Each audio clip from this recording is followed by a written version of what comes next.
Oi, gente, tudo bem? Bom, o tema dessa aula é tabela periódica ou classificação periódica dos elementos químicos, né? De uma forma mais bonita. Nós vamos falar de tabela periódica.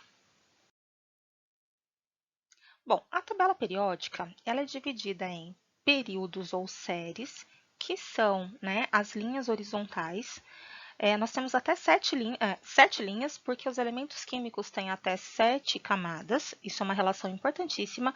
O número do período está relacionado ao número de camadas eletrônicas que aqueles elementos químicos apresentam. Como assim? Bom, uma tabela bem simples aqui. Temos aqui o primeiro período. Nesse primeiro período, eu tenho apenas o hidrogênio do lado esquerdo e lá do lado direito eu tenho o hélio, o outro elemento que faz parte do primeiro período. E por estarem no primeiro período, esses dois elementos, tanto o hélio quanto o hidrogênio, eles vão ter apenas uma camada. É isso que eu estou relacionando aqui. Primeiro período, hélio, né? Hidrogênio e hélio aqui, uma camada. Segundo período. Segundo período também tem dois elementos do lado esquerdo aqui, tem um espação vazio, mas lá do outro lado ele continua. Esse é o segundo período com elementos que têm duas camadas. Terceiro período, quarto, quinto. Então, pertencer ao quinto período, um exemplo aqui como o Ag, aqui a prata, isso me diz que a prata tem 5 camadas, camada K, L, M, lembram-se disso? É isso. Agora, o sexto e o sétimo período, a gente tem que ter um cuidado aqui. Por quê? O sexto período, ele começa aqui com o césio, número atômico 55, 56 para o bário, e aí do 57 ao 71, então tem um intervalo grande aqui, ó, ele vem aqui para baixo, 57 até o 71, e aí depois volta aqui, 72, 73, vai até o final da linha lá no 86. Então, esse trecho aqui de baixo pertence ao sexto período também. São elementos que têm 6 camadas. Né? Pegar um exemplo aqui, a gente tem o lantânio. Primeiro elemento aqui, ó, número atômico 57. Quantas camadas ele tem? 6 camadas, porque ele faz parte aqui, ó, do sexto período. O mesmo ocorre com o sétimo período, né? Ele começa aqui em cima com o frâncio, o rádio. Do 89 ao 103, nós temos aqui o actínio, 89 até o 103. Depois volta aqui em cima, 104, 105, 106.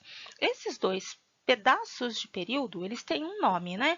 Esse aqui, o de cima, a continuidade aqui do sexto período, nós chamamos de lantanídeos.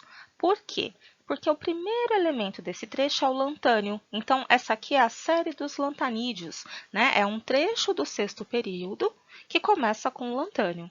Mesma coisa funciona aqui para o sétimo período. Esse trecho que aqui de baixo, que começa com o actínio, é chamado de série dos actinídeos. Então, actinídeo até o final da linha.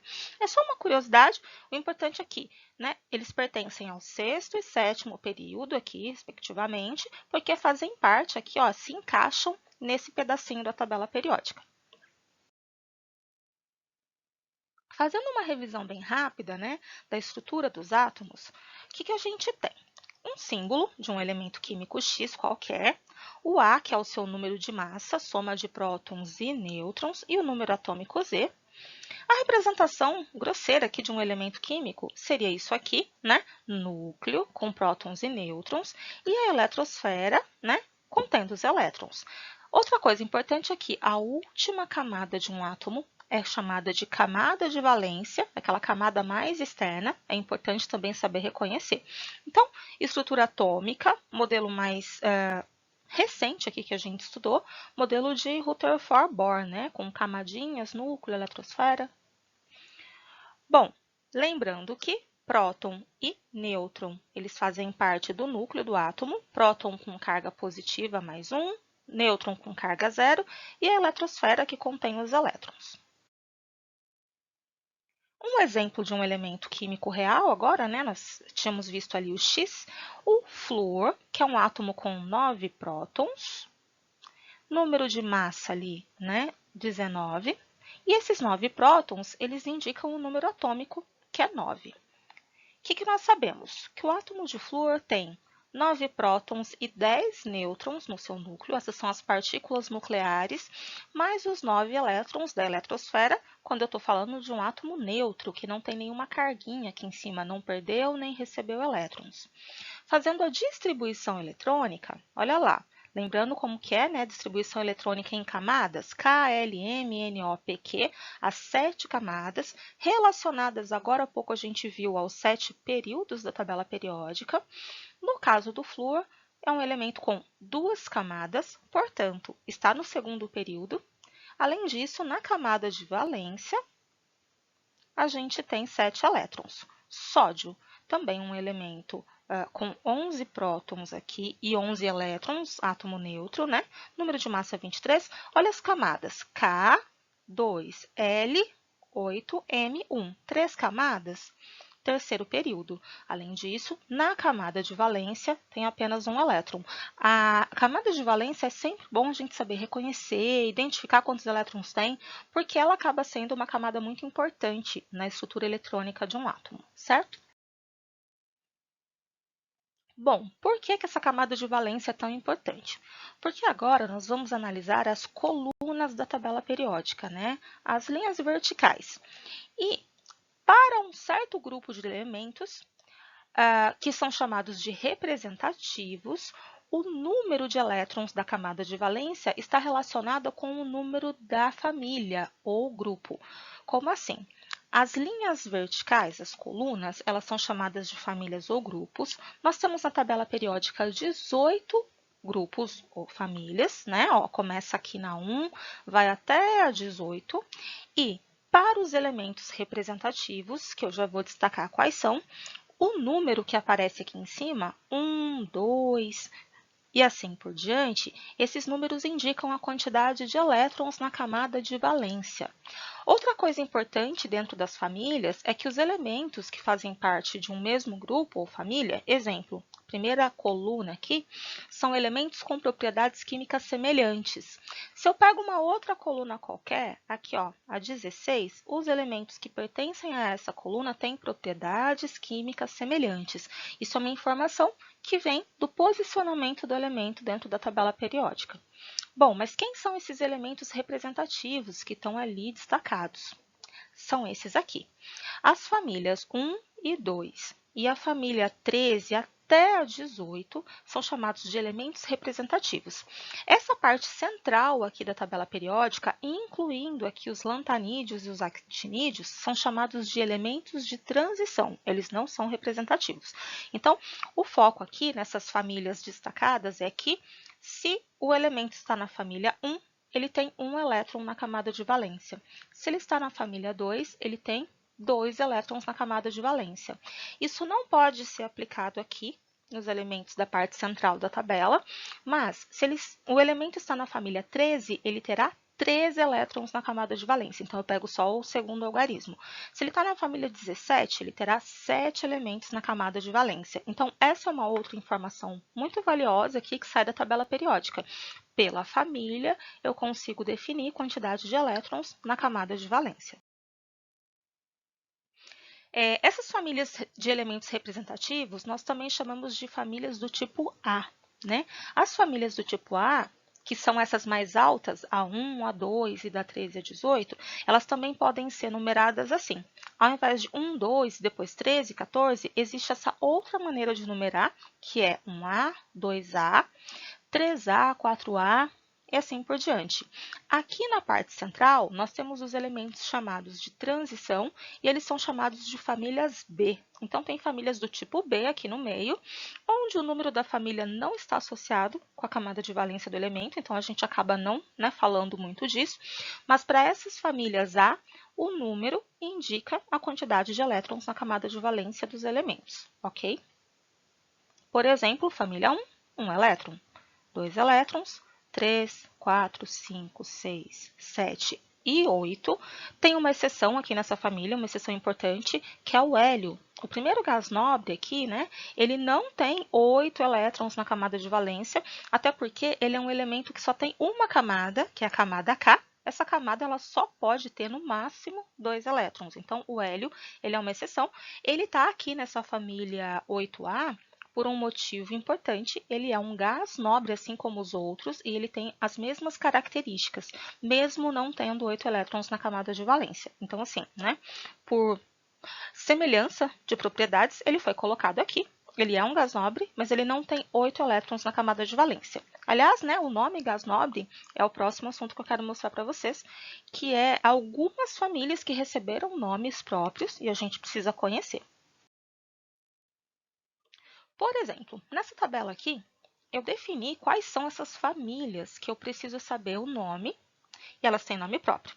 A família 1, que é essa família do hidrogênio, lítio, ela é, né, chamada de família 1, família 1A, mas também os elementos a partir do hidrogênio aqui para baixo, então hidrogênio não, lítio, sódio, eles são metais, metais alcalinos. Então, a família 1 pode ser chamada de grupo ou família dos metais alcalinos.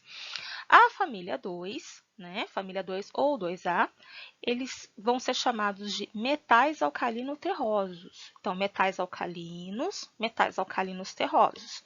Essa parte B aqui da tabela, né, os elementos de transição, eles não recebem nome.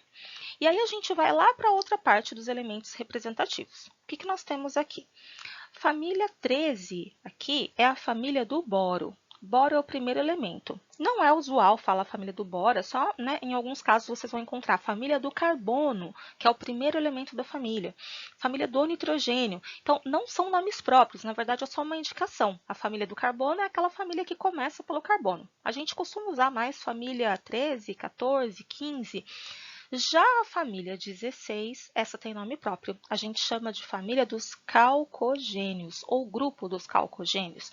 Então, oxigênio, enxofre, selênio, esses elementos aqui da família 16 são os calcogênios. A família 17, por sua vez, aqui também tem nome. Então, flúor, cloro, bromo são os halogênios, halogênios aqui com H. E a última família, família dos gases nobres. Então, são 5 famílias que recebem nome próprio. Família 1, família dos metais alcalinos. Cuidado que o hidrogênio está aqui, não é metal. A gente vai falar posteriormente dessa característica do hidrogênio. Família 2, metais alcalinos terrosos. Parte central não recebe nome. A gente acaba vindo aqui para a família 16, calcogênios. Família 17, halogênios e família 18, gases nobres. Importante conhecer. Por quê? Porque numa questão, num exercício, num texto, eu posso encontrar alguma referência ao halogênio do quarto período. Quem é o halogênio do quarto período? Bom, vem aqui, ó, quarto período, segue até lá no final, halogênio, que é a família 17, né? É como se fosse batalha naval. A gente cruza linha e coluna. Bromo, número atômico 35, é o halogênio do quarto período. Eu poderia pedir o metal alcalino terroso do terceiro período. Vamos lá, terceiro período, metal alcalino terroso aqui, ó, número atômico 12, magnésio. Então, é uma maneira de localizar na tabela alguns elementos e são famílias importantes que têm características muito bem definidas, né? Metais alcalinos terrosos, eles costumam aparecer muito nas questões, nos exercícios, ok? Aqui nós temos uma exemplificação aqui de como localizar os elementos na tabela e associar com as informações que a gente acabou de descobrir. Por exemplo, aqui os períodos, né? 1, 2, 3, 4, 5, 6, 7, sétimo até o sétimo. E aqui um exemplo, ó, na família 1A, que é a família dos metais alcalinos, o que eu tenho? No terceiro período, aliás, no quarto período, eu tenho o elemento potássio. E aí, o fato dele estar no quarto período, olha só, faz com que ele tenha 4 camadas, K, L, M, N. A última camada dele tem um elétron apenas, é a camada de valência, e ela está relacionada com a família 1. Ele está na família 1A, um elétron na camada de valência. Está no quarto período, 1, 2, 3, 4 camadas, certo? Mais um exemplo, enxofre, família dele aqui, 6A. O que isso me diz? Que ele tem que ter 6 elétrons na camada de valência. Aqui, ó, camada M, 6. Além disso, ele tem 1, 2, 3 camadas. Isso me diz, então, qual é o período que ele tem que ter, que ele tem que estar. terceiro período, ó, tá aqui, porque tem 3 camadas no total. Então, eu localizo o meu elemento, né, por essas informações. Quantidade de camadas vai me dizer o período, quantidade de elétrons na camada de valência vai me dizer qual é a família, né, de onde ele foi tirado ali. Aqui embaixo eu tenho algumas sugestões de links, de tabelas que são interativas. Essas 2 tabelas são bem interessantes, depois eu passo para vocês os links, né? Mas são tabelas em que eu consigo saber função dos elementos, então vai aparecer imagem, o uso do elemento no nosso cotidiano, são tabelas um pouquinho diferenciadas. Mas para o dia a dia, uma tabela simples, que tem os símbolos, os nomes, as famílias, tal, tá tudo ok. A gente não precisa de nenhuma tabela muito sofisticada para estudar, ok? Bom, a título de exercício, vamos resolver essa questão aqui só para vocês terem uma noção de como se aplica essa coisa da tabela periódica. A partir da distribuição eletrônica, forneça o grupo e o período em que os seguintes elementos se encontram. Como assim distribuição eletrônica? É colocar os elétrons nas suas determinadas camadas. Eu posso usar o diagrama de diagonais, é uma maneira de fazer, mas como esses elementos são bem simples, eu posso fazer a distribuição bem rapidamente. Ó, por exemplo, magnésio tem 12 elétrons. Eu colocaria K, L, M. Na camada M tem que ter 2 elétrons. Ó, distribuí os 12 elétrons do elemento magnésio. Essa última aqui é a camada de valência e ele tem um total de 3 camadas. Então, 3 camadas, terceiro período. Além disso, na camada de valência tem 2 elétrons. Então, ele é de qual família? Família 2. Então, o raciocínio é esse. Eu consigo definir período e família sabendo quantidade de camadas e quantidade de elétrons na última camada. Vou pegar um exemplo aqui de baixo, ó. K, 2 elétrons, L, 6, né? Número atômico é 8, tem 8 elétrons para distribuir. Camada de valência é essa aqui e tem 2 camadas. Então, eu posso afirmar que o oxigênio pertence ao segundo período e, por ter 6 elétrons na camada de valência, ele está na família 6A ou família 16, que é equivalente. Lembrando que família 16 tem um nome, né? É uma daquelas famílias que eu citei, são os calcogênios. E aí fica aí para vocês tentarem fazer, né? O silício, o bromo e o rubídio como exercício e localizá-los na tabela periódica. É bem fácil, depois vocês podem conferir utilizando a tabela periódica. Basicamente, então, é isso. Bons estudos para vocês!